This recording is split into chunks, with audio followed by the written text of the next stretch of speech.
Chapter 13. A Break for Liberty. Zodar listened in incredulous astonishment to my narration of the events which had transpired within the arena at the rites of Issus. He could scarce conceive, even though he had already professed his doubt as to the deity of Issus, that one could threaten her with a sword in hand and not be blasted into 1,000 fragments by the mere fury of her divine wrath. "It is the final proof," he said at last. "No more is needed to completely shatter the last remnant of my superstitious belief in the divinity of Issus. She is only a wicked old woman, wielding a mighty power for evil through machinations that have kept her own people and all Barsoom in religious ignorance for ages." "She is still all-powerful here, however," I replied, "so it behooves us to leave at the first moment that appears at all propitious." "I hope that you may find a propitious moment," he said with a laugh, "for it is certain that in all my life I have never seen one in which a prisoner of the firstborn might escape." "Tonight will do as well as any," I replied. "It will soon be night," said Zodar. "How may I aid in the adventure?" "Can you swim?" I asked him. "No slimy Cillian that haunts the depths of Chorus is more at home in the water than is Zodar," he replied. "Good. The Red One in all probability cannot swim," I said, "since there is scarce enough water in all their domains to float the tiniest craft. One of us, therefore, will have to support him through the sea to the craft we select. I had hoped that we might make the entire distance below the surface, but I fear that the Red Youth could not thus perform the trip. Even the bravest of the brave among them are terrorized at the mere thought of deep water, for it has been ages since their forebears saw a lake, a river, or a sea." "The Red One is to accompany us?" asked Zodar. "Yes. It is well. 3 swords are better than 2, especially when the third is as mighty as this fellow's. I have seen him battle in the arena at the rites of Issus many times. Never, until I saw you fight, had I seen one who seemed unconquerable even in the face of great odds. One might think you two master and pupil, or father and son. Come to recall his face, there is a resemblance between you. It is very marked when you fight. There is the same grim smile, the same maddening contempt for your adversary apparent in every movement of your bodies and in every changing expression of your faces. Be that as it may, Zodar, he is a great fighter. I think that we will make a trio difficult to overcome. And if my friend Tars Tarkas, Jeddak of Thark, were but one of us, we could fight our way from one end of Barsoom to the other, even though the whole world were pitted against us." "It will be," said Zodar, "when they find from whence you have come. That is but one of the superstitions which Issus has foisted upon a credulous humanity. She works through the holy Therns, who are as ignorant of her real self as are the Barsoomians of the outer world. Her decrees are borne to the Therns, written in blood upon a strange parchment. The poor deluded fools think that they are receiving the revelations of a goddess through some supernatural agency, since they find these messages upon their guarded altars to which none could have access without detection. I myself have borne these messages for Issus for many years. There is a long tunnel from the Temple of Issus to the principal temple of Matai Sheng. It was dug ages ago by the slaves of the Firstborn in such utter secrecy that no Therns ever guessed its existence. The Therns, for their part, have temples dotted about the entire civilized world. Here priests whom the people never see communicate the doctrine of the mysterious River Iss, the Valley Dor, the lost Sea of Chorus, to persuade the poor deluded creatures to take the voluntary pilgrimage that swells the wealth of the holy Therns and adds to the numbers of their slaves. Thus the Therns are used as the principal means for collecting the wealth and labor that the Firstborn wrest from them as they need it. Occasionally the Firstborn themselves make raids upon the outer world. It is then that they capture many females of the royal houses of the Red Men, and take the newest in battleships and trained artisans who build them, that they may copy what they cannot create. We are a non-productive race, priding ourselves upon our non-productiveness. It is criminal for a Firstborn to labor or invent. That is the work of the lower orders, who live merely that the firstborn may enjoy long lives of luxury and idleness. With us, fighting is all that counts. Were it not for that, there would be more of the firstborn than all the creatures of Barsoom could support, for insofar as I know, none of us ever dies a natural death. Our females would live forever, but for the fact that we tire of them and remove them to make place for others. Issus alone of all is protected against death. She has lived for countless ages. Would not the other Barsoomians live forever but for the doctrine of the voluntary pilgrimage which drags them to the bosom of Iss at or before their 1000th year? I asked him. I feel now that there is no doubt but that they are precisely the same species of creature as the firstborn, and I hope that I shall live to fight for them in atonement of the sins I have committed against them through the ignorance born of generations of false teaching. As he ceased speaking, a weird call rang out across the waters of Omeen. I had heard it at the same time the previous evening and knew that it marked the ending of the day, when the men of Omeen spread their silks upon the deck of battleship and cruiser and fall into the dreamless sleep of Mars. Our guard entered to inspect us for the last time before the new day broke upon the world above. His duty was soon performed, and the heavy door of our prison closed behind him. We were alone for the night. I gave him time to return to his quarters, as Zodar said he probably would do. Then I sprang to the grated window and surveyed the nearby waters. At a little distance from the island, a quarter of a mile perhaps, lay a monster battleship, while between her and the shore were a number of smaller cruisers and one-man scouts. Upon the battleship alone was there a watch. I could see him plainly in the upper works of the ship, and as I watched I saw him spread his sleeping silks upon the tiny platform in which he was stationed. Soon he threw himself at full length upon his couch. The discipline on Omeen was lax indeed, but it is not to be wondered at, since no enemy guessed the existence upon Barsoom of such a fleet, or even of the firstborn, or the Sea of Omeen.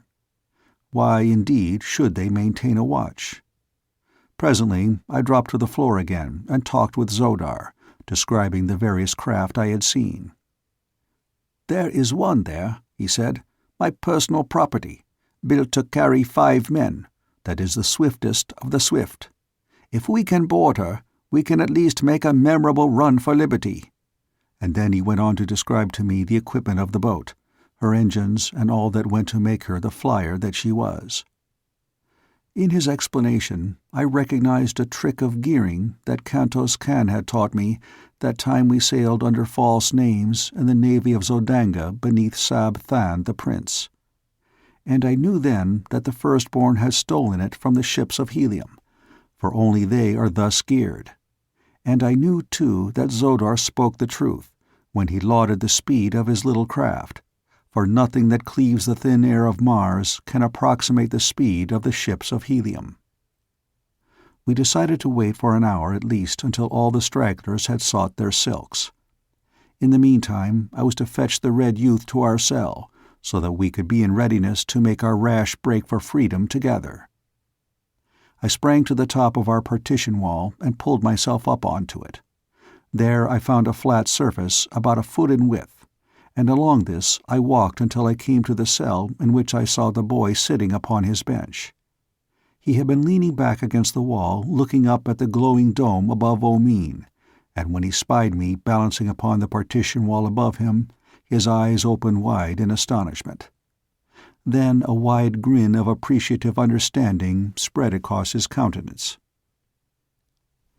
As I stooped to drop to the floor beside him, he motioned me to wait, and coming close below me, whispered, "Catch my hand. I can almost leap to the top of that wall myself. I've tried it many times, and each day I come a little closer. Some day I should have been able to make it." I lay upon my belly across the wall and reached my hand far down toward him. With a little run from the center of the cell, he sprang up until I grasped his outstretched hand, and thus I pulled him to the wall's top beside me. "You are the first jumper I ever saw among the red men of Barsoom," I said. He smiled. "It is not strange. I will tell you why when we have more time." Together we returned to the cell in which Zodar sat, descending to talk with him until the hour had passed. There we made our plans for the immediate future, binding ourselves by a solemn oath to fight to the death for one another against whatsoever enemy should confront us, for we knew that even should we succeed in escaping the firstborn, we might still have a whole world against us. The power of religious superstition is mighty. It was agreed that I should navigate the craft after we had reached her, and that if we made the outer world in safety, we should attempt to reach Helium without a stop. "Why Helium?" asked the Red Youth. "I am a prince of Helium," I replied. He gave me a peculiar look, but said nothing further on the subject. I wondered at the time what the significance of his expression might be, but in the press of other matters it soon left my mind, nor did I have occasion to think of it again until later. "Come," I said at length, "now is as good a time as any. Let us go." Another moment found me at the top of the partition wall again, with the boy beside me. Unbuckling my harness, I snapped it together with a single long strap, which I lowered to the waiting Zodar below. He grasped the end and was soon sitting beside us. "How simple," he laughed. "The balance should be even simpler," I replied. Then I raised myself to the top of the outer wall of the prison, just so that I could peer over and locate the passing sentry. For a matter of 5 minutes I waited, and then he came in sight on his slow and snail-like beat about the structure. I watched him until he had made the turn at the end of the building, which carried him out of sight of the side of the prison that was to witness our dash for freedom. The moment his form disappeared, I grasped Zodar and drew him to the top of the wall. Placing one end of my harness strap in his hands, I lowered him quickly to the ground below. Then the boy grasped the strap and slid down to Zodar's side. In accordance with our arrangement, they did not wait for me, but walked slowly toward the water, a matter of 100 yards, directly past the guardhouse filled with sleeping soldiers. They had taken scarce a dozen steps when I too dropped to the ground and followed them leisurely toward the shore. As I passed the guardhouse, the thought of all the good blades lying there gave me pause, for if ever men were to have need of swords, it was my companions and I on the perilous trip upon which we were about to embark. I glanced toward Zodar and the youth, and saw that they had slipped over the edge of the dock into the water. In accordance with our plan, they were to remain there clinging to the metal rings which studded the concrete-like substance of the dock at the water's level, with only their mouths and noses above the surface of the sea until I should join them. The lure of the swords within the guardhouse was strong upon me, and I hesitated a moment, half inclined to risk the attempt to take the few we needed. That he who hesitates is lost proved itself a true aphorism in this instance, for another moment saw me creeping stealthily toward the door of the guardhouse. Gently I pressed it open a crack, enough to discover a dozen blacks stretched upon their silks in profound slumber. At the far side of the room a rack held the swords and firearms of the men. Warily I pushed the door a trifle wider to admit my body. A hinge gave out a resentful groan. One of the men stirred, and my heart stood still. I cursed myself for a fool to have thus jeopardized our chances for escape, but there was nothing for it now but to see the adventure through. With a spring as swift and as noiseless as a tiger's, I lit beside the guardsman who had moved. My hands hovered about his throat, awaiting the moment that his eyes should open. For what seemed an eternity to my overwrought nerves, I remained poised thus. Then the fellow turned again upon his side, and resumed the even respiration of deep slumber.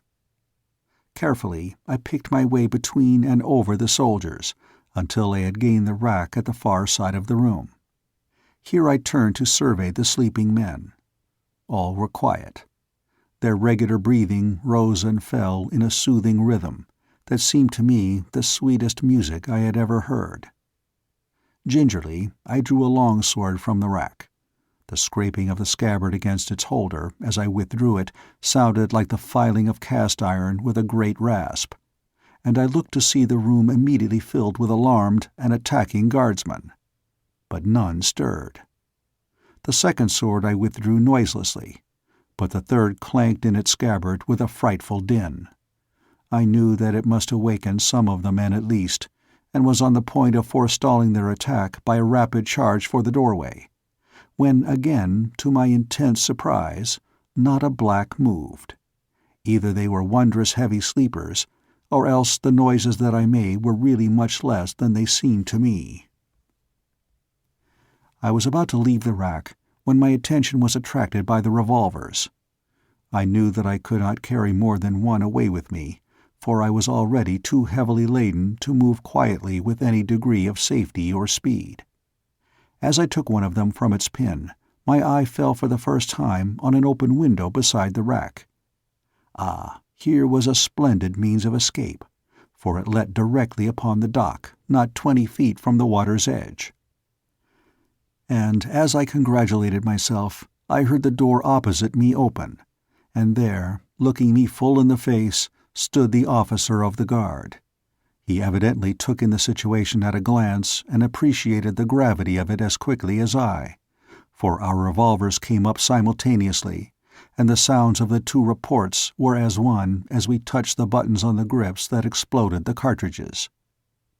I felt the wind of his bullet as it whizzed past my ear, and at the same instant I saw him crumple to the ground. Where I hit him I do not know, nor if I killed him, for scarce had he started to collapse when I was through the window at my rear. In another second the waters of Omin closed above my head, and the three of us were making for the little flyer 100 yards away. Zodar was burdened with the boy, and I with the 3 long swords. The revolver I had dropped, so that while we were both strong swimmers, it seemed to me that we moved at a snail's pace through the water. I was swimming entirely beneath the surface, but Zodar was compelled to rise often to let the youth breathe, so it was a wonder that we were not discovered long before we were. In fact, we reached the boat's side and were all aboard before the watch upon the battleship, aroused by the shots, detected us. Then an alarm gun bellowed from a ship's bow, its deep boom reverberating in deafening tones beneath the rocky dome of Omin. Instantly, the sleeping thousands were awake. The decks of 1,000 monster craft teemed with fighting men, for an alarm on Omin was a thing of rare occurrence. We cast away before the sound of the first gun had died, and another second saw us rising swiftly from the surface of the sea. I lay at full length along the deck, with the levers and buttons of control before me. Zodar and the boy were stretched directly behind me, prone also, that we might offer as little resistance to the air as possible. "Rise high," whispered Zodar. "They dare not fire their heavy guns toward the dome. The fragments of the shells would drop back among their own craft.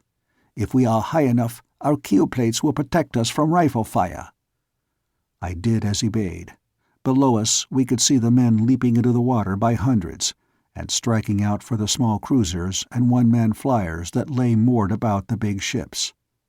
The larger craft were getting under way, following us rapidly, but not rising from the water.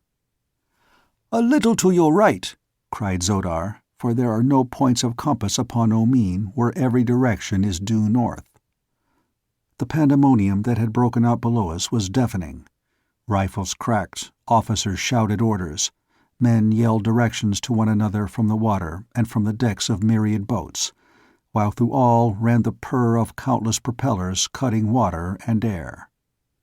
I had not dared pull my speed lever to the highest for fear of overrunning the mouth of the shaft that passed from Omin's dome to the world above, but even so we were hitting a clip that I doubt has ever been equaled on the windless sea.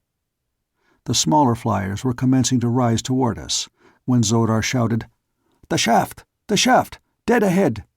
And I saw the opening, black and yawning in the glowing dome of this underworld. A 10-man cruiser was rising directly in front to cut off our escape. It was the only vessel that stood in our way, but at the rate that it was traveling, it would come between us and the shaft in plenty of time to thwart our plans. It was rising at an angle of about 45 degrees dead ahead of us, with the evident intention of combing us with grappling hooks from above as it skimmed low over our deck. There was but one forlorn hope for us, and I took it. It was useless to try to pass over her, for that would have allowed her to force us against the rocky dome above, and we were already too near that as it was. To have attempted to dive below her would have put us entirely at her mercy, and precisely where she wanted us. On either side, 100 other menacing craft were hastening toward us. The alternative was filled with risk. In fact, it was all risk, with but a slender chance of success. As we neared the cruiser, I rose as though to pass above her, so that she would do just what she did do, rise at a steeper angle to force me still higher. Then, as we were almost upon her, I yelled to my companions to hold tight, and throwing the little vessel into her highest speed, I deflected her bows at the same instant, until we were running horizontally and at terrific velocity straight for the cruiser's keel. Her commander may have seen my intentions then, but it was too late. Almost at the instant of impact, I turned my bows upward, and then, with a shattering jolt, we were in collision. What I had hoped for happened. The cruiser, already tilted at a perilous angle, was carried completely over backward by the impact of my smaller vessel. Her crew fell twisting and screaming through the air to the water far below, while the cruiser, her propellers still madly churning, dived swiftly head foremost after them to the bottom of the Sea of Omine. The collision crushed our steel bows, and notwithstanding every effort on our part came near to hurling us from the deck. As it was, we landed in a wildly clutching heap at the very extremity of the flyer, where Zodar and I succeeded in grasping the handrail, but the boy would have plunged overboard had I not fortunately grasped his ankle as he was already partially over.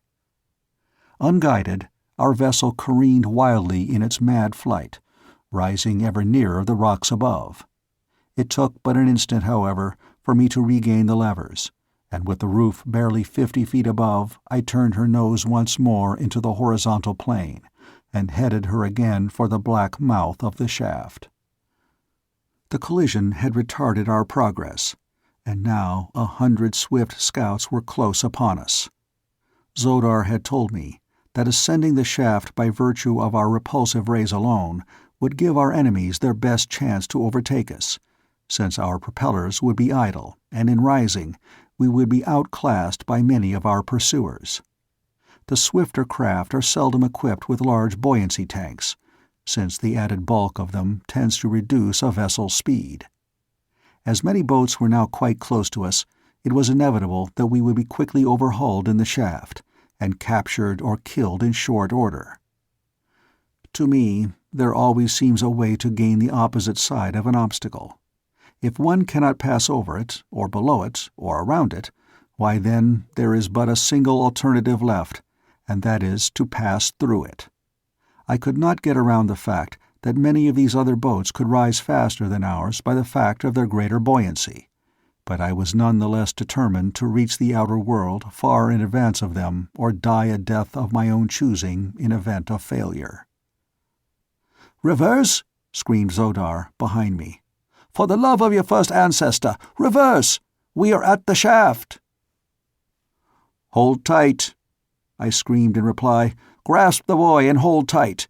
We are going straight up the shaft." The words were scarce out of my mouth as we swept beneath the pitch-black opening.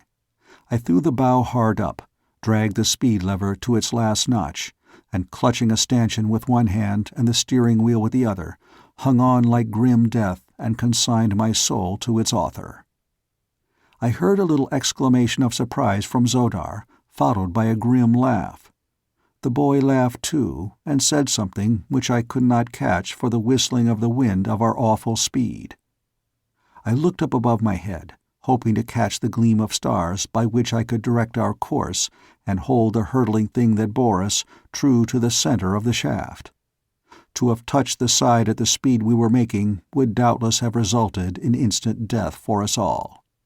But not a star showed above, only utter and impenetrable darkness. Then I glanced below me, and there I saw a rapidly diminishing circle of light, the mouth of the opening above the phosphorescent radiance of Omine. By this I steered, endeavoring to keep the circle of light below me ever perfect. As best it was but a slender cord that held us from destruction, and I think that I steered that night more by intuition and blind faith than by skill or reason. We were not long in the shaft. Possibly the very fact of our enormous speed saved us, for evidently we started in the right direction, and so quickly we were out again that we had no time to alter our course. Omine lies perhaps 2 miles below the surface crust of Mars. Our speed must have approximated 200 miles an hour, for Martian flyers are swift, so that at most we were in the shaft not over 40 seconds. We must have been out of it for some seconds before I realized that we had accomplished the impossible. Black darkness enshrouded all about us. There were neither moons nor stars. Never before had I seen such a thing upon Mars, and for the moment I was nonplussed. Then the explanation came to me. It was summer at the South Pole. The ice cap was melting, and those meteoric phenomena, clouds, unknown upon the greater part of Barsoom, were shutting out the light of heaven from this portion of the planet. Fortune indeed it was for us, nor did it take me long to grasp the opportunity for escape which this happy condition offered us. Keeping the boat's nose at a stiff angle, I raced her for the impenetrable curtain which nature had hung above this dying world to shut us out from the sight of our pursuing enemies.